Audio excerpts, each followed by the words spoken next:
Pankaj Malda TV YouTube চ্যানেলে আপনাকে স্বাগত জানায়। ভিডিওগুলো ভালো লাগলে লাইক, কমেন্ট ও শেয়ার করবেন।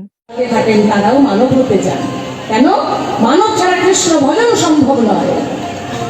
তাই সাধে দুর্লভ মানব জন্ম পেয়েছে কৃষ্ণ ভজন করবার জন্য, কৃষ্ণ গুণগান শ্রবণ করবার জন্য। তো আমাদের মূল উদ্দেশ্য হচ্ছে কৃষ্ণ নাম শ্রবণ করা, তাই না? তো তাই কৃষ্ণ লীলা নিয়েই একটু আমরা আলোচনা আজকে করবো, বৃন্দাবন লীলা, রাধাকৃষ্ণ বিলাস তত্ত্ব নিয়ে। বিপক্ষে সরকার মশাইকে আমি শ্রীকৃষ্ণের ভূমিকায় রেখে আজকে একটু স্বল্প সময়ের জন্য রাধারানী সেজে নিলাম, নিয়ে আমার বিপক্ষে সরকারের কাছে কিছু আমি জিজ্ঞাসা করতে চাই। আজকের আসরের যে আমার শ্রীকৃষ্ণ, তার কাছে কিছু জিজ্ঞাসা করতে চাই। তো আমার প্রথম জিজ্ঞাসাই হচ্ছে কি, চার যুগে শ্রীকৃষ্ণ যুগে যুগে অবতার হয়েছিলেন, কলিযুগে হয়েছেন অবতীর্ণ। তো প্রথমে লক্ষ্মী আর নারায়ণ, শ্রীহরি, তারপর শ্রীরামচন্দ্র, এবং তারপর হচ্ছে সীতা দেবী। দাপর যুগে কি শ্রীকৃষ্ণ এবং শ্রীমতী রাধারানী, কলিযুগে গৌরাঙ্গ মহাপ্রভু দুই অঙ্গে এক অঙ্গ হয়ে গৌররূপে অবতীর্ণ হয়েছেন নদীয়ার বুকে। তো আমার আজকে শ্রীকৃষ্ণের কাছে জানার বাসনা এখানেই, তুমি চার যুগের হরি, কেন তুমি চার যুগেই আমাকে একটু দূরে দূরে রেখেছো? ব্যাপারটা কি? কেন সবসময়ের জন্য আমি তোমাকে কাছে পেলাম না?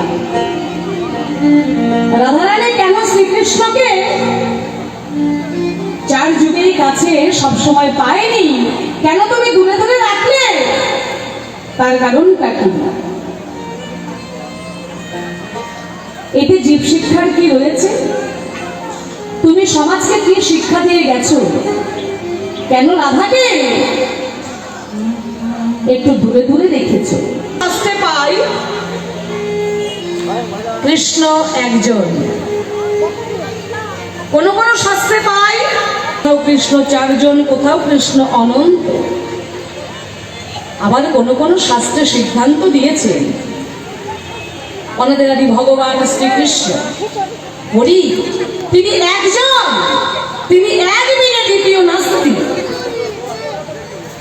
তাহলে এই যে বিভিন্ন শাস্ত্রে বিভিন্ন ভাবে বলে গেছে, সত্যি কি ভগবান একজন, দুইজন, চারজন, অনন্ত, নাকি একদিনে দ্বিতীয় নাস্তি?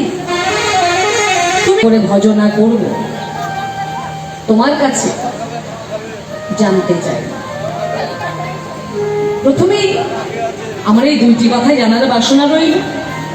তারপর আসরে এসে অবশ্যই আরো কিছু জানতে চাইবো। দেখি আমার কৃষ্ণ এসে কিভাবে আলোচনা করে যান, কিভাবে আলোচনা করেন, কি কথা রাখেন, তারপর সেভাবেই সেই কথার পৃষ্ঠে কথা হবে, কোনো অসুবিধা নাই। তো আমার যা জিজ্ঞাসা আছে একটু মনে রাখা যায়। এই পর্যন্তই প্রথমে জিজ্ঞাসা রাখলাম, একটি ছোট্ট গান করে আমি আসর চলে যাচ্ছি। তো গানটা খাওয়াইয়া খেয়ে মনে মুগ্ধ, তোমরা মাটির মাটি করছো মুগ্ধ, জানত মাতর ঘরের কোণে পচা পান্তা খায়।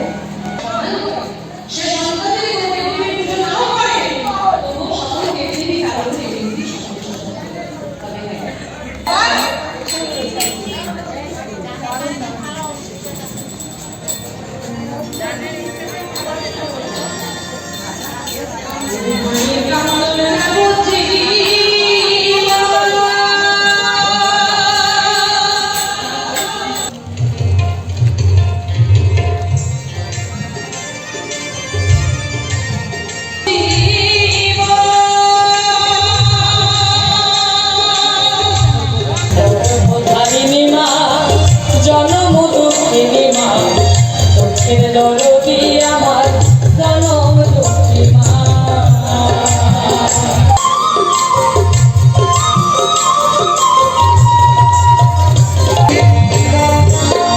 দশ মাস 10 দিন মায়ে আমার গর্ভে দিছে ঠাই, রক্ত মাংস খাই আমায়